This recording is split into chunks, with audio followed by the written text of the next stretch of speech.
接下来关心是川普封杀自家的战争 AI 吗？我们今天来关心的是美军轰炸伊朗靠的是这个 Cloud。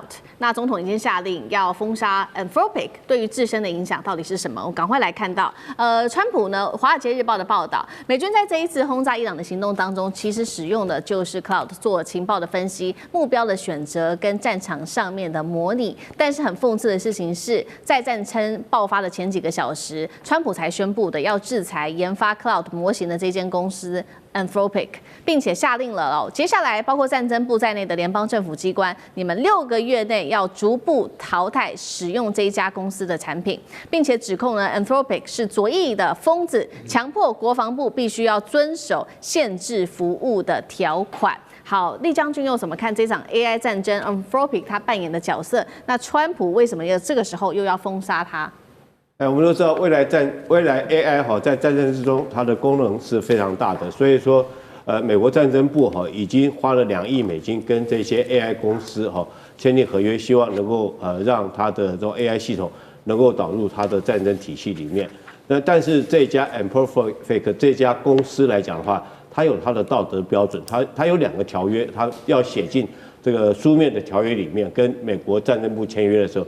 第一个就是不可以用它这个 AI 的系统来监视所有美国的公民的行动，这是第一个。第二个，他认为说是战争，如果说是全部让 AI 来主导的话，那会失去人类的一个主导性，也会陷入一个这个不可预测的危险了。所以他特别规定这个不能够用在没有人类介入的自主性的武器，他怕这些武器来讲，如果自主的话，他自己会去这个残害所有人类所以他有这2个条约。但是就美国这个川普来讲的话，他认为说是我就是要你这2个功能嘛，那你既然不能我用这2个功能，他就骂这家公司是左翼疯子不用他这个就骂他，因为他不跟他签约。对。可是这个美国也军方来讲也很坏你既然没跟人家签约，就你还偷用人家的这种技术，那这是用在所谓对伊朗的攻击，他就用这个技术。我们看到第一波的攻击里面，将这些伊朗的，包括到哈梅内伊等这些首领人物，还有革命卫队的领导人物全部这个一窝端，全部斩首。他用的就是这 AI 技术，他可以运用什么？用 AI 来计算。收集你这些人平常的一些数据资料，譬如说你起居生活，譬如说你交水电费、你的作息习惯等等来收集完这些大数据之后，他将它做一个整体的分析，分析完之后，他可以知道说你可能后续可以推算出来你会在什么时间、在什么地点做什么事情。那甚至于这一次是不是哈梅内伊召集他们这些人在这个地方开会，都已经被这个 AI 这个模型计算出来之后，所以他掌握到这个数据。那我想说，除了数据之外他也可以掌握到这个伊朗可能应对的这个反击的这种方式，可能也计算出来。所以说 AI 未来在作战之中确实是有它一个不可避免的一个必然参与性了。可是我觉得战争最后还是要靠人的智慧。那你说 AI 就算这么强好了，到现在不晓得他们有没有计算出来这个伊朗反击的这些效果。如果说他们可以计算出这么精明，为什么他们的萨德系统会被摧毁，他们的铺路爪雷达会被摧毁？所以说AI 在未来战争之中，我觉得只能当参考但是这个战争还是要靠人类的智慧来推算，还是比较可行的。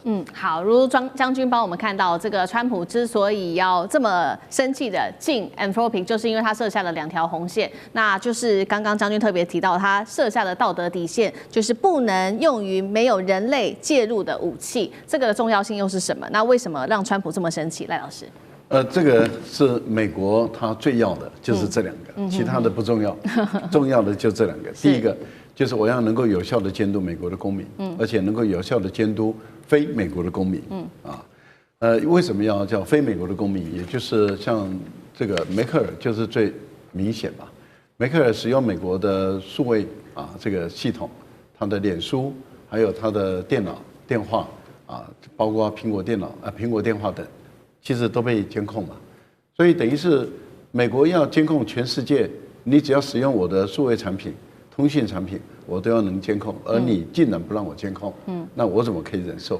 我不但要监控外国人的，我也要监控我美国人的，这个是这个川普所绝对不能忍耐的。另外一个就是我要无限制的使用，特别是要用在能够自主选择、自主寻找目标，因为他们知道 AI 可以发展到什么程度，到最后他们可以把目标最优化，就是我应该自主选择哪一个目标最有价值。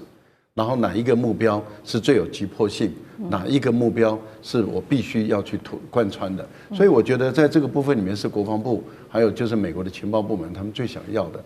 而 Andrew 他本身是站在人道主义，认为说 AI 他知道 AI 在未来可以发展到什么机制、什么境界，所以一定要是人类可控制性。那你今天要把我这个可控制性拿走，我不能接受。你不能用我给你的东西用来监督我美国的公民，这个他没办法接受。可是我觉得 Andrew 他做对了，因为他的订阅付款的增加，为什么？你地方政府也好，机关、学校、企业、民众，他们反而会更加的信任。可是 OpenAI 它的总裁已经后悔了，他已经后悔了，为什么？因为他订阅付大量的消失嘛。那也就是说，外国人会更担心啊。那你想，如果你是法国政府的时候，其他国家政府，他会不会考虑就是，我们不能用你们的，我们只能用我们自己的。那我们要我们自己的怎么办？那就是走中国的开源嘛，因为只有中国的开源才能够让他们自己做出自己的这个 AI。那我觉得这个对于这个 OpenAI 来讲，他的总裁都已经承认了，他做错了。好，针对于这个 Anthropic 不愿意配合美方，那美国现在也祭出了报复，直接把 Anthropic 标列为是供应链风险，就是类似华为跟这个中芯国际他们所列的这个供应链风险，并且呢，如果你其他公司要跟这间 Anthropic 合作的话呢，也要看你有没有使用 Anthropic 的技术。受影响企业包括了亚马逊、还有资料分析公司、国防科技公司等等。接下来对于美国的影响，委员又怎么看？我觉得都是伪君子第一个，川普说6个月以后淘汰，6个月你们可以干多少事啊？你什么的6个月里他不会改变心意？第二个 ，Anthropic 也是伪君子大规模监控美国公民不可以，那在美国境内的非美国公民可不可以？可以。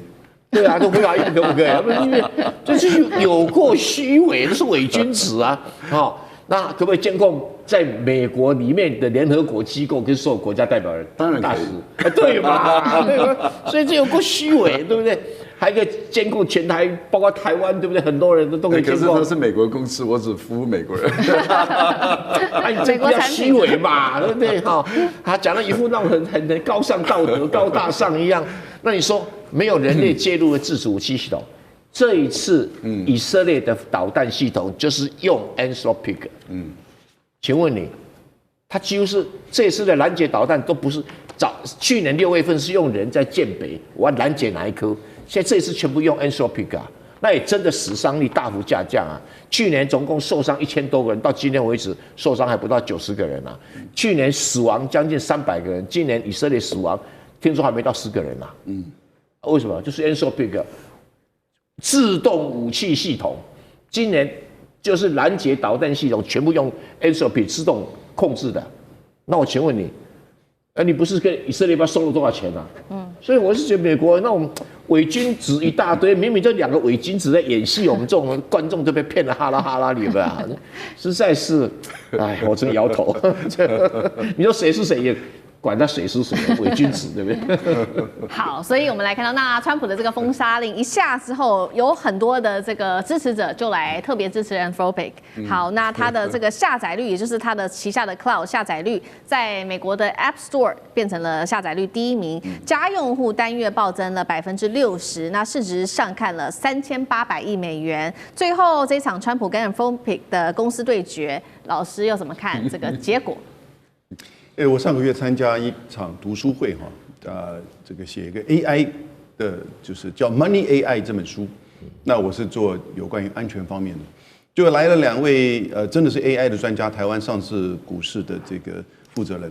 那他们就做比较技术层面，他们就讲这个 Cloud 就 Anthropic 它的最主要的这个程式 Cloud 现在已经到4.6。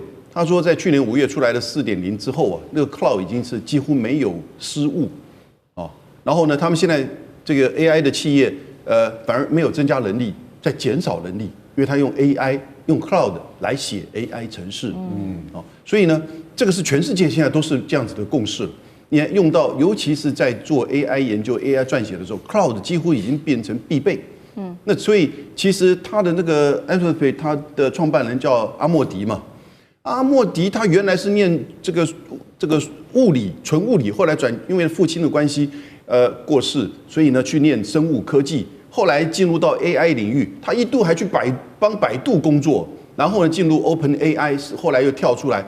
OpenAI 的这个3.0、4.0版都是他在搞的，所以他跳出来自己设立一个东西 ，Cloud 现在主导一切，还没有到统一50了，但是呢，基本上是完全主导，所以他才有这个底气哈，跟美国的国防部说 no。那他有一句很有名的话，他说安全了，每个人都是赢家。他说，因为他非常担心 AI 的极致发展到后来是不可控。